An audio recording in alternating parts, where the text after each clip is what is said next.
Welcome back from that short break, and in the second part of the show we'll be talking to Benon Mugisha. This is the head coach of Sportes. He'll be telling us about matters at Sportes and what he saw as Rwanda came to Uganda and dominated the NSSF KAVC International Championship. But I want us to start with KCCA signing Muhammad Shaban and that video that has divided opinion, with some people saying it is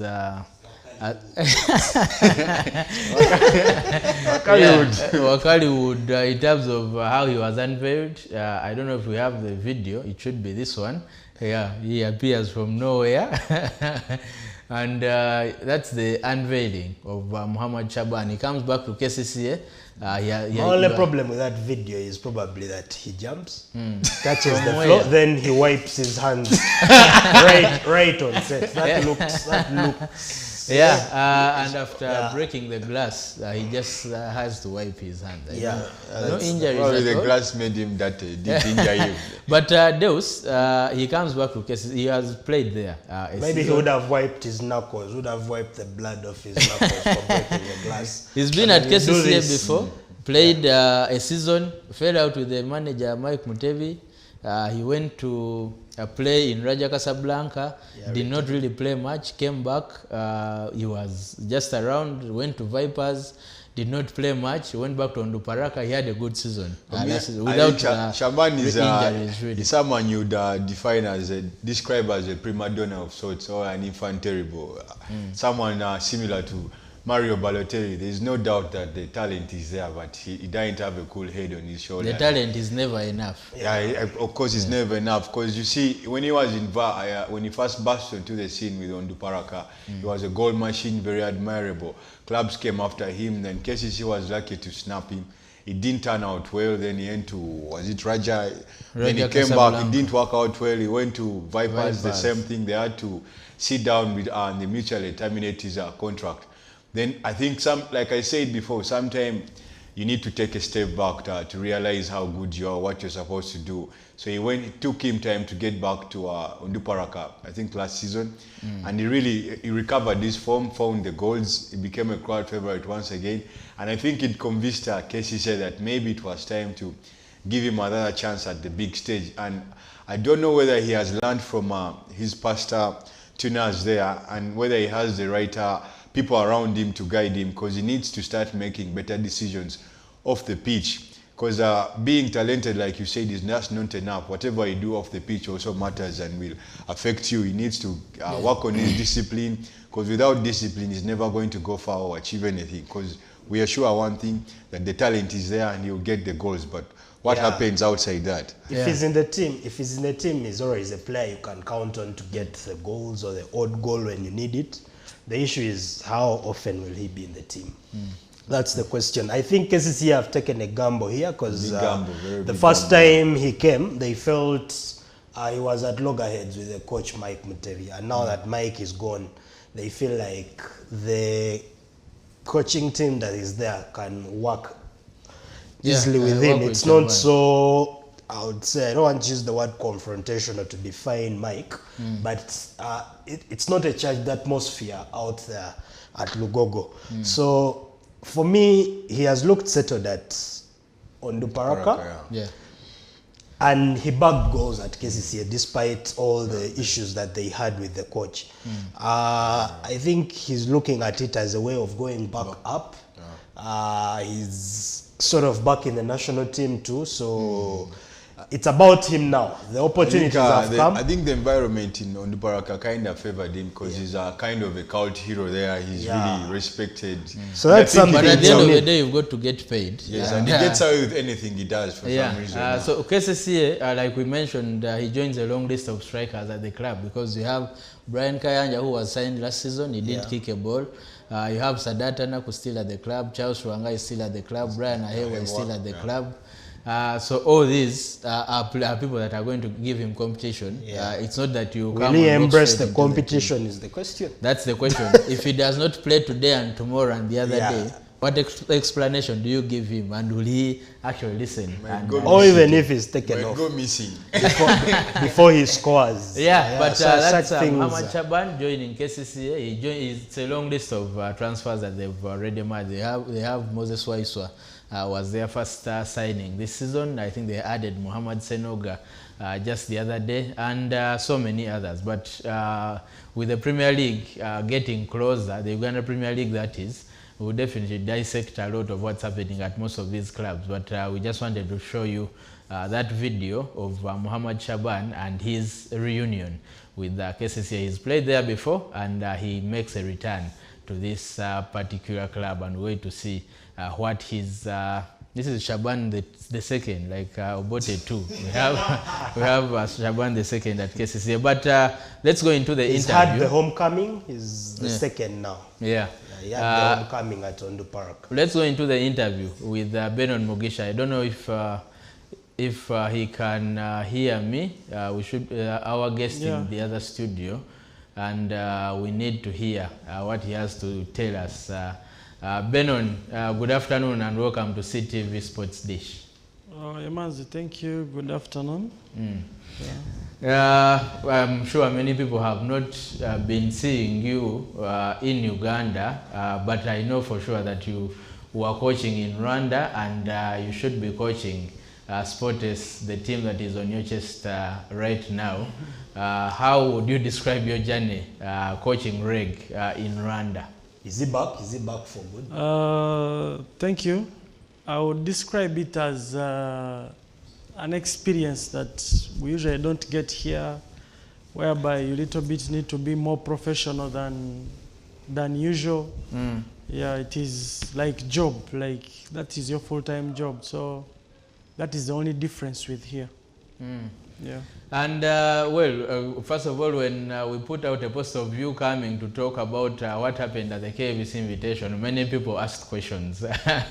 One, because your team did not take part, and two, because I don't know if there is a rivalry between Sportes and KAVC, but many people did not seem comfortable. But we'll discuss the tournament anyway. I want you to give me some of the things that you saw. Of course, we had two Rwandan teams coming and winning the championship. The women, APR beating KCCA, and for the men, APR again beating the hosts KAVC. As a coach, what were your takeaways from this entire tournament? The entire tournament was good, just that the foreign teams were a little bit, I don't know if it is more organized than our teams here, because they were not stronger than the teams here. Just that our teams got a little bit, maybe I might call it maybe getting disorganized at the last minute. Then the other team takes it. But KCCA was very strong, the ladies, and also KVC was very strong. Yeah. And when you go into... Let me put Ben Maktoum has something to ask. In terms of when you say the teams get disorganized, is that on the coaching side or on the players' side? No, the administration. I think basically I was watching the game, so I don't know about the administration or something like that, because you reach a time where the team is leading, then they make like one substitution, then the team goes down. So you have been leading, you make one substitution, which may be also not necessary, so you realize the team is going down. So the other team gets a big advantage. So that is where the small disorganizations come from. Maybe it's down to who makes the substitution, who's in charge of the substitution. Yeah, down to the coaches. But maybe, coach, at least I was with you in Kigali last year at the Africa Cup, and when you look at how Team Uganda played, and then come back to the clubs, and how Uganda really, you would came and beat the Ugandan opposition. What is the level like? Technically, when you look at the players that are across and the players that we have here, what is the level like? Are they better than us? Are we better than them? What exactly, where do we rank in terms of, I know we finished number 5 in Africa, but maybe we do not have to read a lot into that. When you see the performance or the organization of clubs that side in Rwanda and what we have here, how is the level like? How do the two countries compare? Now there is talent, there is technique, and then tactic. So talent-wise, Uganda is better. Yeah, but now there is technical and tactical. Rwanda is a little bit better. Yeah, because you realize when you go to the way we play, when an attacker goes up to attack, he's going to put energy on the ball. But other guys, when they're going to attack, they have to place it in a position. So tactically, they are better a little bit. But talent-wise and the techniques we use, I think we are above them. And what have we got to do to improve on that? When you talk about if you have the talent, how come we cannot get to a level where we better them in all the other aspects? You see, that's what I was saying, that they're a little bit more organized than us. So what you're going to do is usually planned. You don't just do it on court. So they first plan about when those guys came, they were asking everything about the teams which are playing, which usually we don't do. So you realize from the day they came, they were studying all the teams. They're asking me which teams are strong, you tell them, then they ask someone else, they have to get all that information. So with the information they get is where they apply the tactics. But for us, you realize we don't know any information with the opponents usually we get. We don't know what they can do and what they cannot do. So you realize we get problems, especially you realize the team is so strong, but after one set, it becomes a little bit weak because they know what you're going to do. So these are pictures of KCCA in yellow and red and a bit of white, taking on APR of Rwanda in black and a bit of white. And at the end of the tournament, this was the final for the ladies, and APR were able to win. They won the game 3-2 in the decisive to take the trophy home. Deus, you have a question for him. You've highlighted how we don't really perform well in this competition because of different issues. Like, for example, you said the Rwandan teams, when they came here, they tried to find out how our teams play, something we don't do. When it comes to them, we also kind of make poor decisions during games. But it looks like this has been the story over and over and over again. Why is it so hard for our teams here to change and start doing the right thing? Yet it's so clear whatever they are doing is not working out for them. Why are they hell-bent on repeating the same mistakes over and over again? I think it all goes down to exposure. You realize when these other teams, even if it is a Kenyan team, they usually come and combine. So here, usually, we have a big problem of saying, if I'm in Sporters, so no one from KVC or KCC or NA can come and ask me something. So you realize we don't get the information, we don't have teamwork. And usually when you go for international games, like an international tournament, it is usually you're representing the country. You are not only representing the club. So it goes down to teamwork. That's where it comes in. And maybe you could emphasize the fact that not everyone on the APR team actually plays for that team. The team, the 4 starting players, they play for Gisagara. And those are the people who are number 3 on the continent now. So you realize the team is strong. But still they are not playing the way they are supposed to be playing. So making it easier for maybe KVC to play them. But maybe the only problem KVC got was maybe mismanaging maybe like Daudi and Angiro. You see, if an attacker knows that in a set he's supposed to attack 15 balls. And in a set you give him like 4 balls. He's cold. He's useless on the team. Okay. Yet his main role is to attack. So when you need him to attack and make a point, it will be difficult for the player to score at that time. Okay.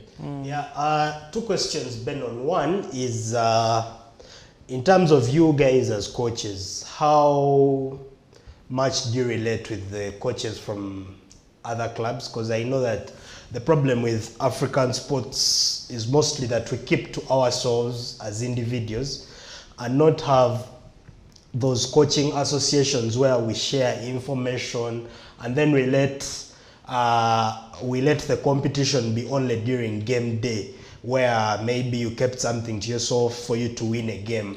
And then secondly, you've talked about players combining or teams combining and all that, but how important could that be if in a month's time or 2 months' time, these players are going to go back to their clubs and play the league?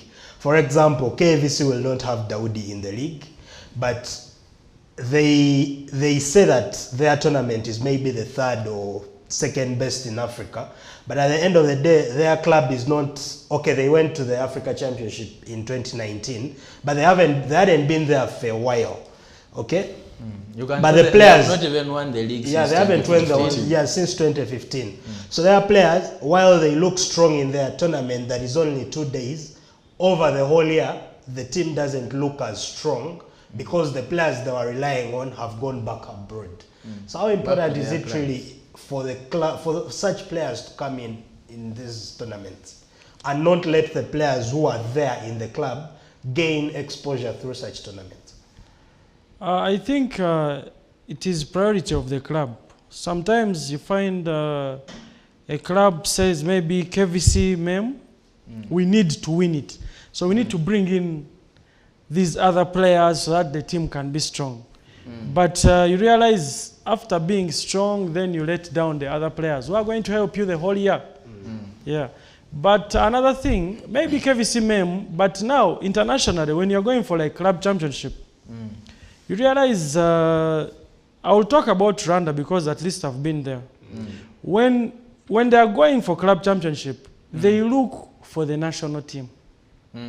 They don't look for, let me say Reg is going, they say it is only Reg which will go. No. They say we are representing the country. So get the best players in the country. If Reg is the champion, meaning the players who are there are good for the national team.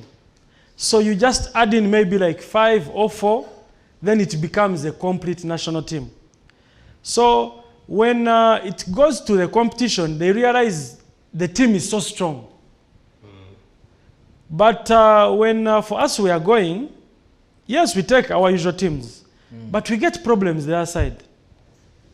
And internationally, we have to improve the national team.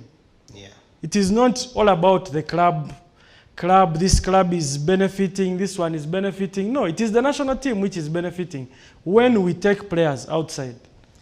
Yeah, and the relation of coaches, because if you look at like the Premier League, there is a Premier League Managers Association where they sit and Guardiola can talk to Klopp, he can talk to Arteta, they can share information on the trends in the game, and then match day becomes about who thinks better. Yeah, the question is how much unity is within you, the coaches of this game, because at the end of the day, you're the teachers. Because at the end of the day, I see my friend Tourney being working with Sheila on the national team.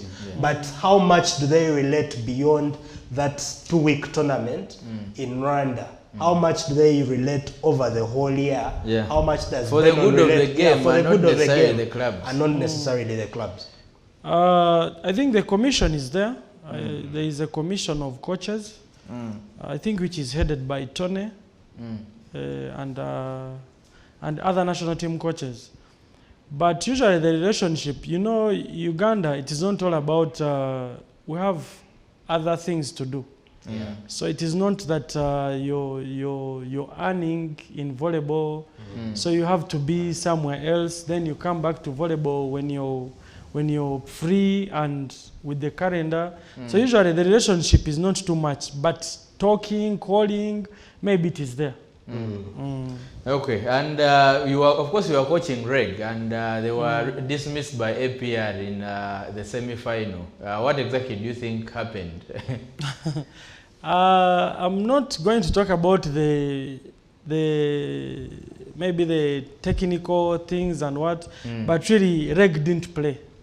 APR came so hungry to beat Reg, and the Reg players were not so much with the hunger to win the game. So completely there was nothing. They didn't play anything.